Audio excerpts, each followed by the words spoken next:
আগামী ফেব্রুয়ারিতে একটি অবাধ, সুষ্ঠু ও স্বচ্ছ নির্বাচন আয়োজনে কঠোর পরিশ্রম করছে অন্তর্বর্তী সরকার। লক্ষ্য জনগণের হাতে ক্ষমতা হস্তান্তর।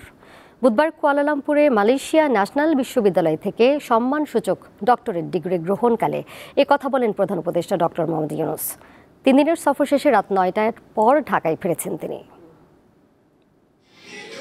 সামাজিক ব্যবসা প্রসারে অনন্য অবদানের স্বীকৃতিস্বরূপ প্রধান উপদেষ্টা ডক্টর মোহাম্মদ ইউনূসকে সম্মানসূচক ডক্টরেট ডিগ্রি প্রদান করেছে কুয়ালালামপুরের ইউকেএম বিশ্ববিদ্যালয়। বুধবার এই উপলক্ষে আয়োজিত অনুষ্ঠানে আনন্দমুখর পরিবেশে বিশ্ববিদ্যালয়ের চ্যান্সেলরের কাছ থেকে সনদ গ্রহণ করেন অধ্যাপক ইউনূস।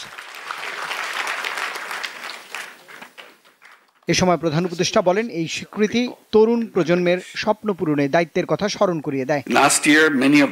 গত বছর বাংলাদেশের বহু তরুণ সাহসিকতার সঙ্গে একটি ফ্যাসিবাদী শাসনের বিরুদ্ধে দাঁড়িয়েছিল। শত শত ছাত্র যুবক একটি উন্নত ভবিষ্যতের জন্য জীবন উৎসর্গ করেছে, যেখানে প্রত্যেকে মর্যাদার সঙ্গে বাঁচতে পারবে এবং ভয়, বৈষম্য ও অবিচার থেকে মুক্ত থাকবে। নতুন বাংলাদেশ গড়তে সরকার কাজ করছে উল্লেখ করে প্রধান উপদেষ্টা বলেন, 2024 সালের জুলাই ও আগস্ট মাসে তরুণদের নেতৃত্বে সংগঠিত অভ্যুত্থান জাতীয় পরিচয় ও ভবিষ্যৎ আশার নতুন অর্থ তৈরি করেছে।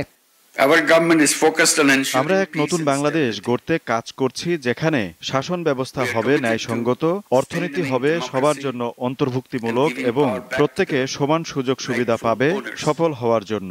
সরকার শান্তি ও স্থিতিশীলতা নিশ্চিত করার দিকে মনোযোগী রয়েছে।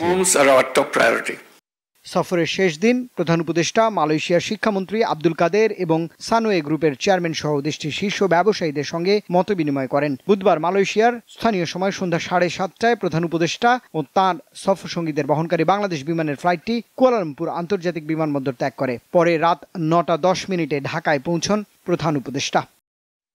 রুবায়েত হাসান, দীপ্ত সংবাদ, ঢাকা।